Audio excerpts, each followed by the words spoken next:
So I'll ask us tonight, is God worthy of our submission? Is he worthy of our submission, not just to him, but submitting to him by living in submission to all the relationships he has brought to us?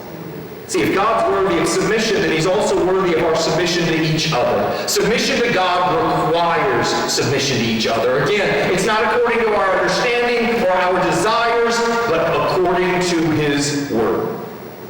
So let's stay here for another moment. Submission is not about weakness. It's about honor for God.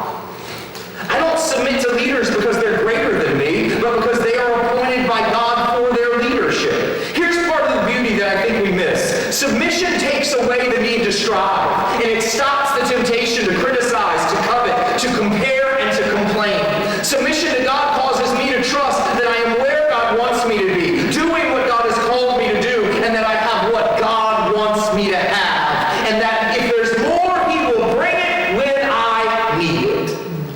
I don't have to fear not having enough. I don't have to wish for what someone else has, or judge how someone else is doing what they do. My submission to God keeps me focused on his will, and it keeps me focused on changing my heart. Let me say this gently but clearly. If you struggle with authority, if you struggle with personal ambition, with comparison to others, with jealousy, pride, with being critical or fearing that the other shoe might drop, the issue is your submission, not your circumstances. The issue is what you believe, not what you say, but what you believe about God. See, it doesn't matter what you present to others. What matters is what you live in.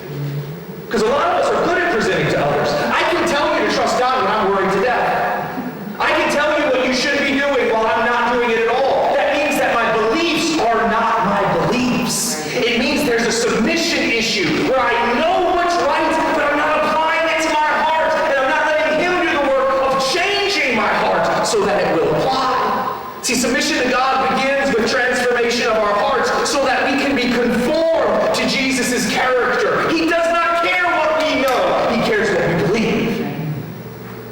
And a lot of us know a lot, but believe a little. And the evidence is the way we live in private.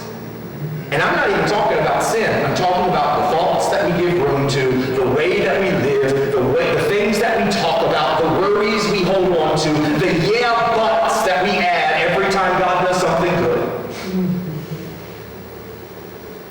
That's what we really believe. And that's what God's working in our hearts for, because it all comes down to submission.